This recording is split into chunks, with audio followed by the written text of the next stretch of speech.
Welcome back to the tasting room here at Westport Whiskey and Wine. I'm Timothy Van Riper. We got a couple winterish, fallish, holiday-themed bags here for you.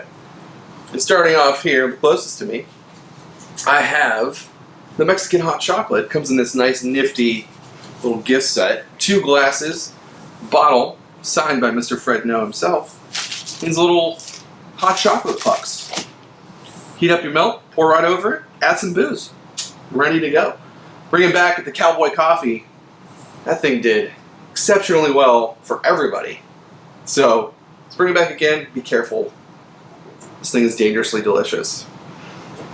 Got both these bags here to pick up at your convenience. Also, we will be doing a limited to-go menu and flights of the week that you can pick up and take home with you while our tasting room is closed. So look for those as well.